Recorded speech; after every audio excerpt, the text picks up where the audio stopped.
নমস্কার দর্শক বন্ধুরা, রান্নামণি আজ এনেছে টমেটোর চাটনি। নিয়ে নিয়েছি 7-8টা টমেটো, আমসত্ত্ব টুকরো করে কাটা, খেজুর 6-7টা কুচি করে কাটা বিচি ফেলে দিয়ে, কয়েকটা কিশমিশ, ফোড়নের জন্য 5 ফোড়ন, এছাড়া নুন হলুদ মিষ্টি। কড়াইয়ে সর্ষের তেল গরম হলো।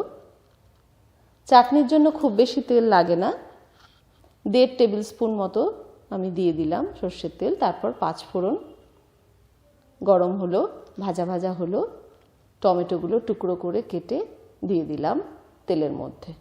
দিয়ে এবার একটু তেলের মধ্যে নাড়াচাড়া হবে। দিয়ে দিলাম 1/2 টিস্পুন হলুদ গুঁড়ো,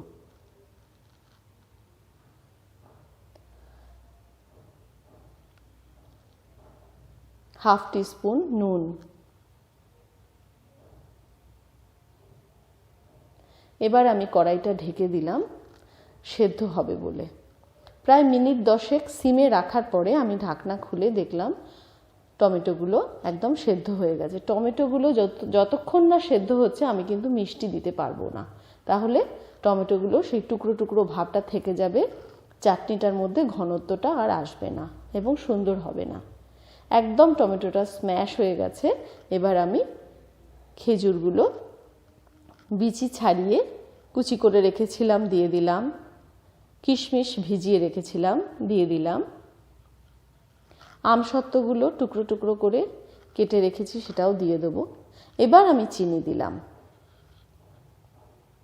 টমেটো পুরোপুরি সেদ্ধ হয়ে যাওয়ার পর আমি চিনিটা দিলাম।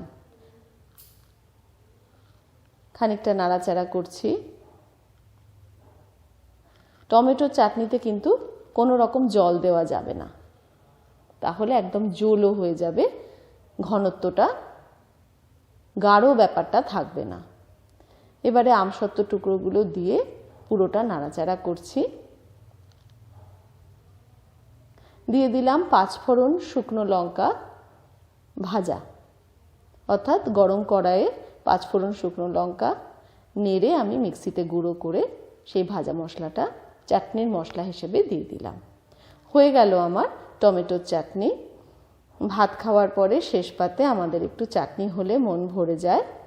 একদম সুন্দর উপাদেয় আমসত্ত্ব খেজুর দিয়ে টমেটোর চাটনি বানিয়ে ফেললাম। বন্ধুরা, আপনারাও বানাবেন, ভালো লাগলে জানাবেন। ভালো থাকবেন, ধন্যবাদ।